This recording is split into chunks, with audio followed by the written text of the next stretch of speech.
Hello and welcome my dear friends. आपका स्वागत करते हैं आपके अपने यूट्यूब चैनल एग्जाम मेरी जान में। दोस्तों, इस वीडियो में बात करूंगा यूपी सीए एचईटी एप्लीकेशन फॉर्म 2026 के लिए, मतलब पैरा मेडिकल के बैचलर कोर्सेज के लिए बात करने वाला हूं, जो कि मेरिट बेस्ड सिलेक्शन होने वाला है, प्रवेश परीक्षा नहीं होने वाली है। तो आप लोगों को कौन से डॉक्यूमेंट्स रेडी रखने चाहिए, क्योंकि दोस्तों जैसे ही काउंसलिंग स्टार्ट कर ली जाएगी ना एबीबीएमयू की सीएचईटी का, फिर आपको इतना टाइम नहीं दिया जाता कि आप डॉक्यूमेंट्स रेडी कर पाओ। अभी बीएससी नर्सिंग का एडमिशन चल रहा था, तो वो लोग जो है काफ़ी बच्चे उसका डॉक्यूमेंट्स ही नहीं रेडी कर पा रहे और बिना रिजर्वेशन के डायरेक्ट से कूद रहे फर्स्ट राउंड काउंसलिंग में। तो आपके साथ ऐसा कुछ ना हो, इसलिए ये वीडियो पहले लेकर के आ रहा हूँ और डॉक्यूमेंट्स आप तुरंत में अपने रेडी करवा लीजिए। चलिए इसी टॉपिक पर बात करूंगा। सबसे पहले किधर पर भी क्लिक कर लो, हमको जाना वहीं पे है। यहाँ आप पहुंचेंगे तो common allied health care entrance test CAHET 2026, इसका आप लोगों ने एप्लीकेशन फॉर्म फिलअप किया होगा। ये टोटली मेरिट बेस्ड सिलेक्शन है, 9 कोर्सेज है और एडमिशन जो होगा पैरा मेडिकल के बैचलर कोर्सेज में होने वाला है। चलो इन्फॉर्मेशन बुलेटिन थोड़ा सा बैक कर लूँ अभी।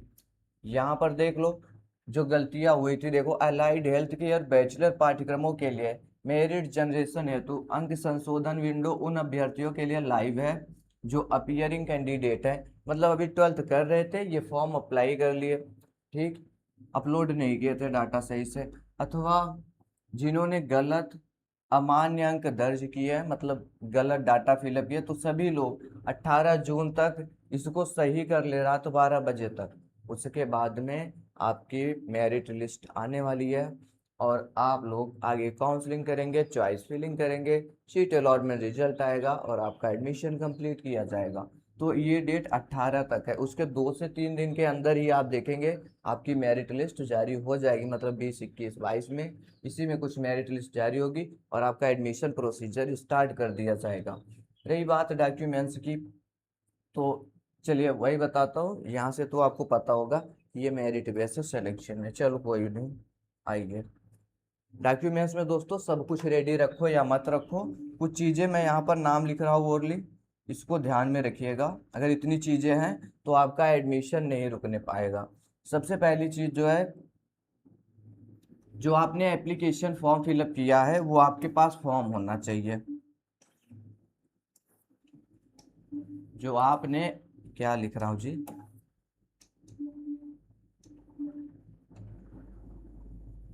एप्लीकेशन फॉर्म आपने जो फिलअप किया था उस फॉर्म का प्रिंट आउट होना चाहिए आप लोगों के लिए। क्या लिख रहा हूँ मैं, दिमाग ही नहीं काम कर रहा मेरा।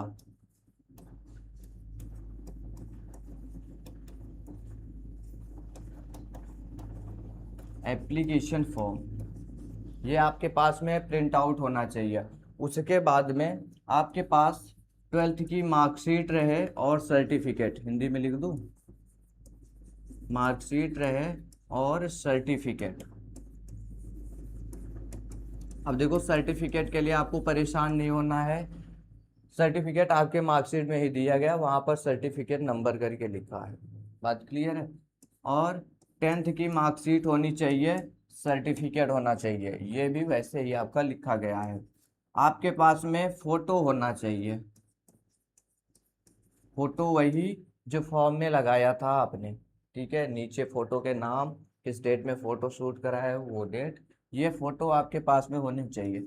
जहाँ पर जो सबसे ज़्यादा मैंडेटरी है, ज़रूरी है, वो सभी बच्चों का पहली चीज़ डोमिसाइल सर्टिफिकेट, निवास प्रमाण पत्र लगेगा। डोमिसाइल सर्टिफिकेट, निवास प्रमाण पत्र, ये बनवा लो नया वाला। ये सर क्यों ज़रूरी है, क्योंकि सिर्फ यूपी के बच्चों को गवर्नमेंट मेडिकल कॉलेज मिलता है, इसलिए निवास प्रमाण पत्र सभी का देखा जाएगा। उसके बाद जाति प्रमाण पत्र, कास्ट सर्टिफिकेट लगेगा, जाति प्रमाण पत्र, कास्ट सर्टिफिकेट, जो डेट इन्होंने बताया था उसी के भीतर का होना चाहिए। ये क्यों जरूरी है, बिना इसके आपको रिजर्वेशन नहीं मिलेगा। अगर आप यस ओबीसी में आते हो और ओबीसी का सर्टिफिकेट नहीं है, एससी में आते हो, एसटी में आते हो या ईडब्ल्यूएस का में आते हो, उसका सर्टिफिकेट नहीं बनवाए हो और काउंसलिंग में कूदोगे, पहली चीज नहीं बनवाए, अगर इसके बेस पर आपका मेरिट आया, क्योंकि आपने क्या लिखा उधर पे, कि आप एससी के कैंडिडेट हो, फिलअप कर दिया था फॉर्म में, उसी के हिसाब से मेरिट लिस्ट बनेगी यहाँ पर। लेकिन चलो अगर ये सर्टिफिकेट तुमने नहीं लगाया ना काउंसलिंग में, तो अनरिजर्व में काउंट कर लिए जाओगे, जनरल में काउंट कर लिए जाओगे। फॉर्म नहीं रिजेक्ट होगा लेकिन जनरल में काउंट कर लिए जाओगे। इसलिए जाति प्रमाण पत्र अपना बनवा ले, इतना टाइम नहीं मिलेगा कि आप बाद में बनवा पाए। बात क्लियर है? 10th की मार्कशीट रखो, 12th की मार्कशीट रखो, फोटो रखो, एप्लीकेशन फॉर्म जो फिलअप किया है वो फॉर्म रखो, और क्या, और कुछ लगने वाला नहीं है दोस्तों, और जो कुछ है वो आपके पास ऑलरेडी है। ठीक है, फोन, ये व्हाट्सएप नंबर, टेलीग्राम, यही सब लगेगा। बाकी ये आय सॉरी निवास प्रमाण पत्र और जाति प्रमाण पत्र, इसको जरूर से रख लो, क्योंकि ये अगर आपके पास नहीं होगा तो मेरिट लिस्ट जब जारी हो जाएगी फिर उसके बाद भी समस्या का सामना करना पड़ेगा आप लोगों को।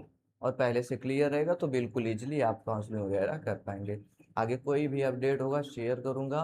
दोस्तों टेलीग्राम बंद है इन दिनों, उस पर अपडेट नहीं दे पा रहा हूँ, तो आप लोग, मेरा मोबाइल ऐप है उसका लिंक मैंने डिस्क्रिप्शन में दिया। नोटिस बोर्ड वगैरह जो नोटिस आती है या कोई अलग से अपडेट है तो मैं टेलीग्राम पे दे देता हूँ, उसको आप ज्वाइन कर सकते हो, लिंक डिस्क्रिप्शन में है।